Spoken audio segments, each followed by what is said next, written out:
Cuando vengo grande se hace más clara la pantalla, pero bueno, ustedes me ven bien. Vos alejate un poco de la pantalla. Yo lo veo Ay. bien. Ahí. Ay. ¿Estamos? Está bien. Sí. Bueno, a ver, Sí. ¿hicieron los deberes? No. Ay, ay, ay, ay, ay. A ver, ¿a qué alumno pasa a dar lección? Ah, no. Ya te jubilaste, José, basta. Tiene que ver. La docencia es una vocación y la vocación es de por vida.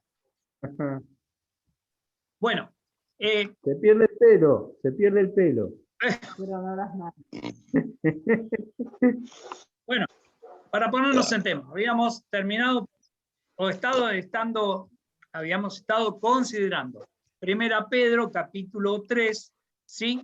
Y a partir del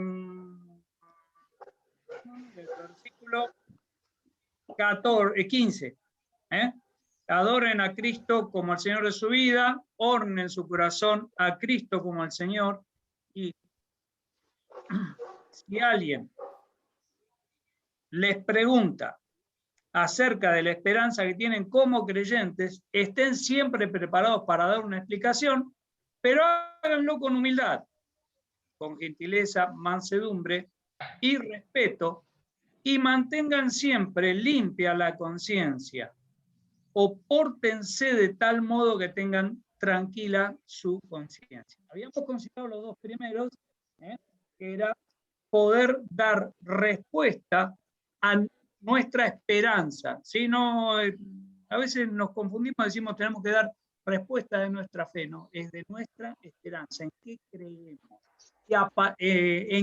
en qué basamos la esperanza que tenemos en nuestra relación con Dios. ¿Sí? Hacerlo con humildad, ¿sí? Con amabilidad, con mansedumbre, considerando a la otra persona, ni siquiera superiores por una cosa, y también con respeto, sin la arrogancia que nos da la autosuficiencia, decir yo la sé toda y vos no me vas a poder decir nada. El tercer punto que nos plantea aquí es la buena conciencia, y es lo que había quedado pendiente, ¿sí? ¿Por qué es esto de la buena conciencia? Porque generalmente somos dados a considerar que si mi conciencia no me dice nada, no me acusa de nada, está todo bien. ¿Sí? Estoy perfecto en mi relación con Dios y conmigo mismo. El problema es una cosa. La conciencia se puede encallecer, se puede endurecer. La conciencia, en la reiteración de los errores, es como que primero nos dice y después nos vamos acostumbrando a lo que nos dice. Entonces, lo vamos dejando de lado. ¿Sí? Es lo que decimos que se cauteriza la conciencia. Es como cuando uno hace trabajo físico, supongamos manual, y resulta que empiezan a aparecer callosidades en la mano. Esas callosidades hacen que perdamos la sensibilidad parcial en esa parte de nuestro cuerpo que está afectado por una piel mucho más gruesa. Entonces nosotros nos confiamos que nuestra conciencia no dice nada y nos quedamos tranquilos, suponiendo que está bien la cosa. Vamos a leer algunos versículos que tienen que ver con esto. Algunos le había dado, pero bueno, después me apareció algún otro más que vamos a estar leyendo.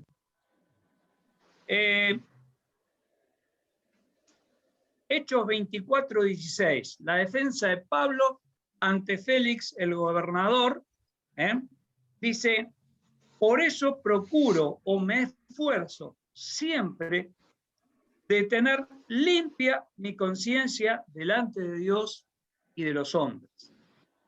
Es decir, en Pablo había un esfuerzo personal para poder mantener no solamente su conciencia limpia delante de Dios, sino también delante de aquellos que lo rodeaban. Pero hay una realidad. Vamos a leer 1 Corintios 4:4. Yo tengo la conciencia limpia, es Pablo mismo el que está escribiendo. pero eso no demuestra que yo tenga razón. O si la conciencia no me remuerde, no por eso quedo absuelto. O si la conciencia no me acusa de nada, no por eso quedo justificado. Es el Señor mismo quien me evaluará y tomará la decisión. ¿Sí?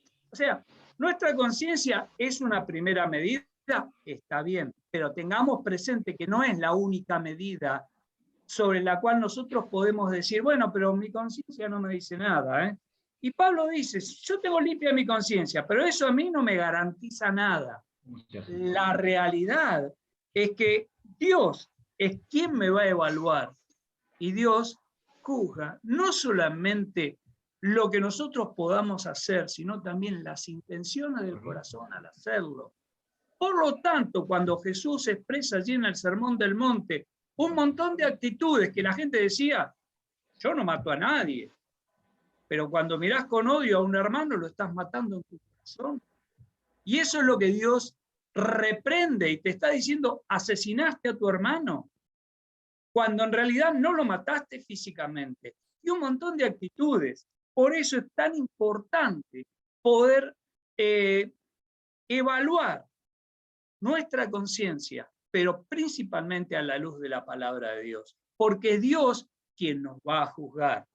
Dice 1 Timoteo 1:19, aférrate a tu fe en Cristo y mantén limpia tu conciencia, pues algunas personas desobedecieron a propósito lo que les dictaba su conciencia y como resultado su fe naufragó. Y lo que quiere decir eso, se fue a pique.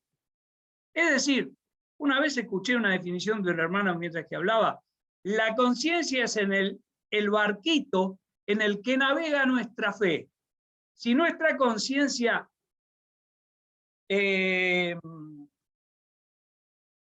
no le prestamos atención a nuestra conciencia o no consideramos nuestra conciencia a la luz de la palabra de Dios, nuestra fe va a naufragar. Y eso es lo fundamental.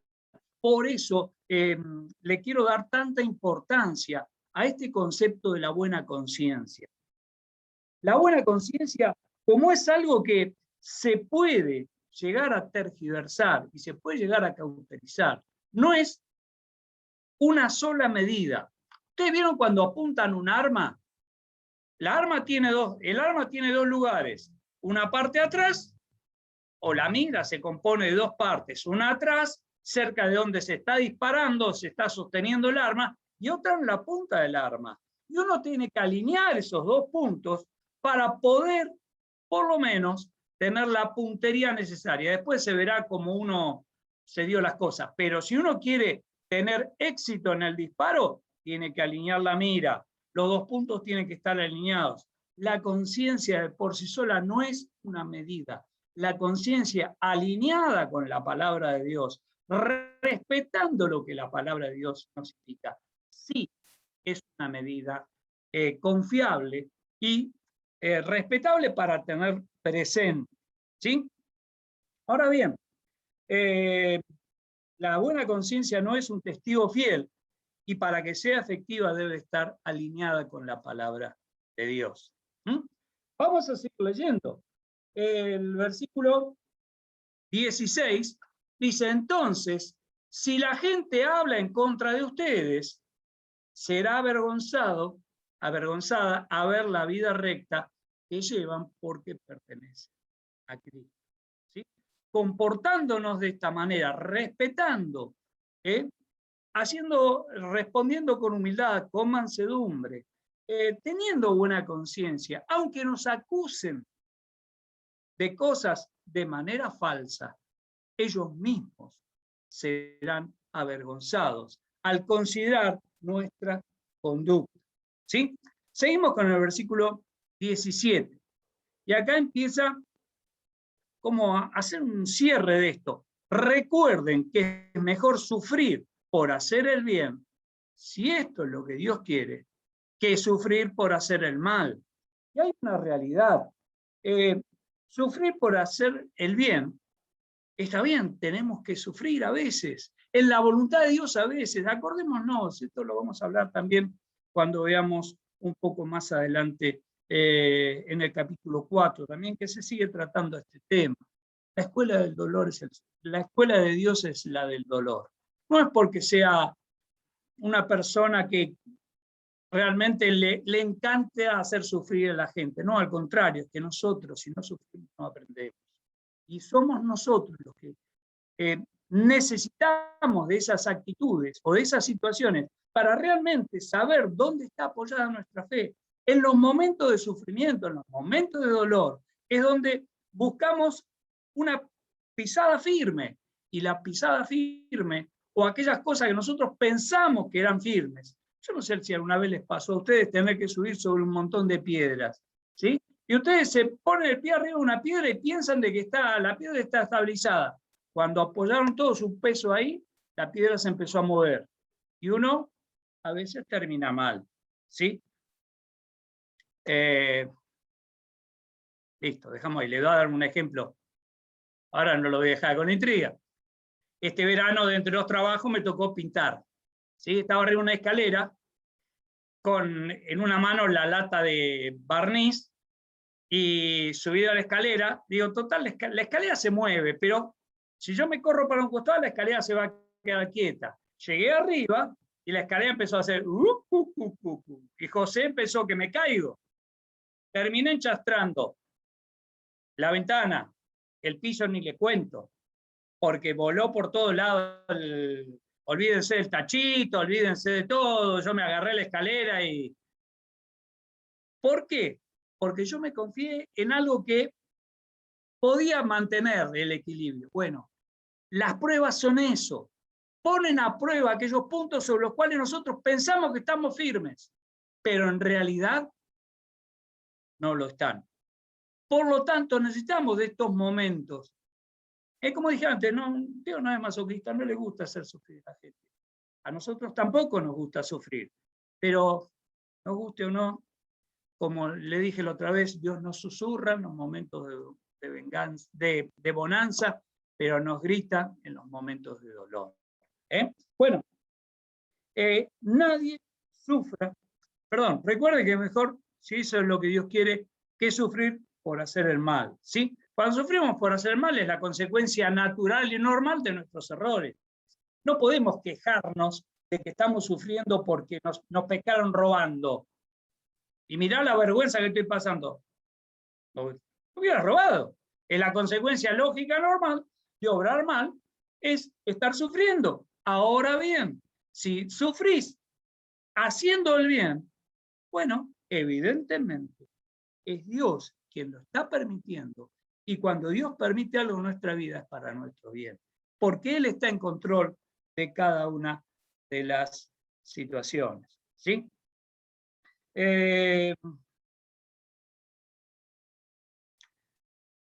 Cuando los cristianos somos perseguidos sin razón y somos humillados, estamos participando de los sufrimientos que Cristo participó, ¿sí?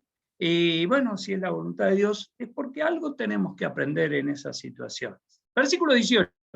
Ya estamos, pensaba seguir adelante, pero vamos a terminar acá con el capítulo 3. Cristo sufrió o murió por nuestros pecados una sola vez y para siempre. En el libro de Hebreos tenemos incontables citas de esto. ¿Sí? Cristo sufrió y murió una sola vez, y con eso quedó saldada la justicia de Dios. Ahora bien, Él nunca pecó, en cambio, murió por los pecadores para llevarlos a salvo con Dios. Sufrió la muerte física, pero volvió a la vida en el espíritu, o fue un espíritu vivificante, dice 1 Corintios 15, 45. ¿Sí?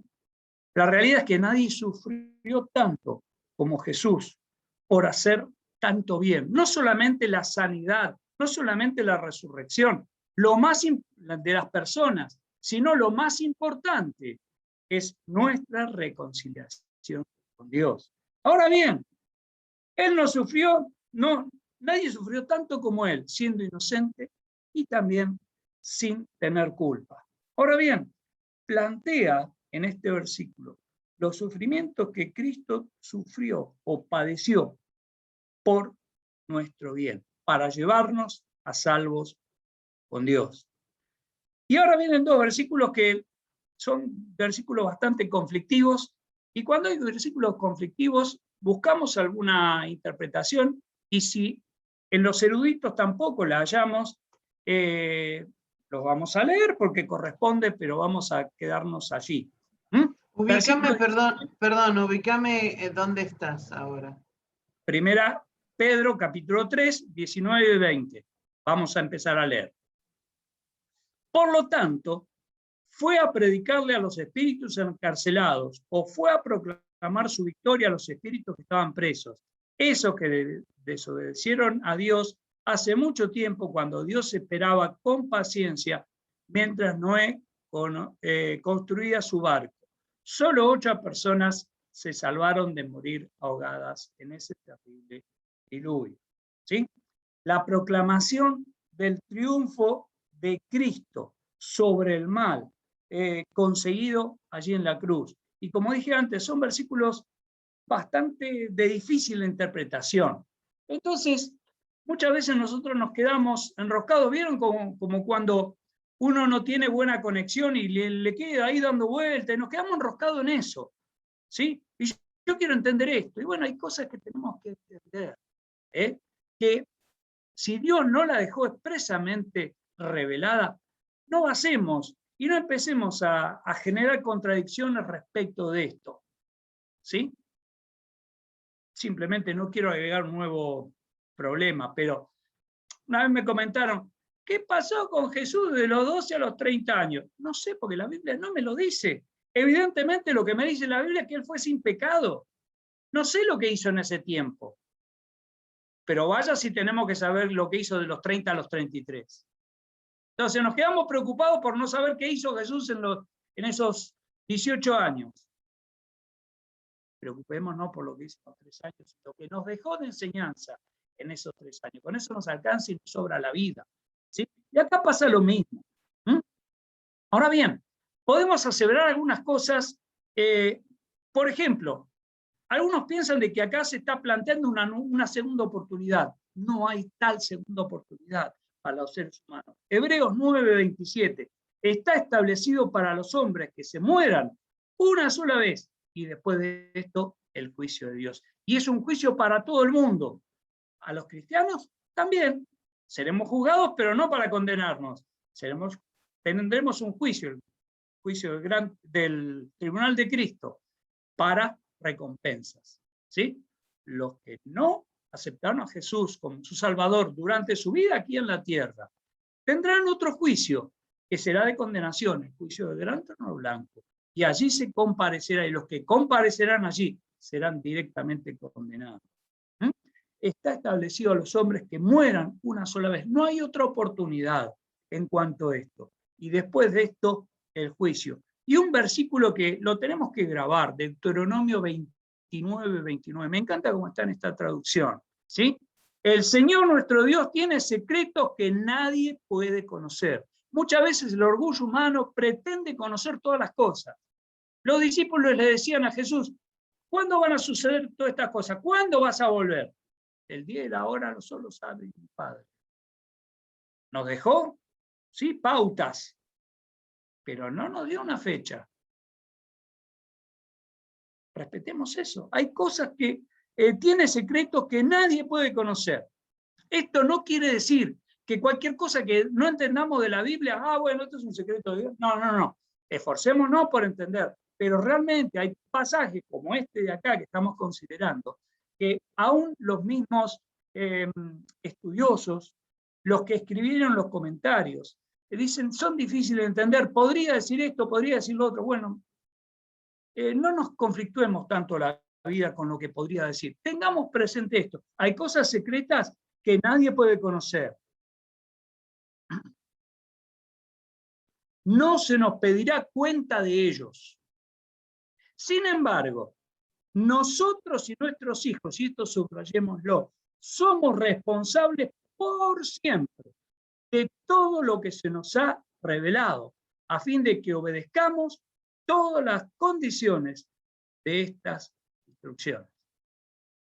sea, hay cosas secretas que pertenecen a Dios y Dios nos va a pedir cuenta de ello.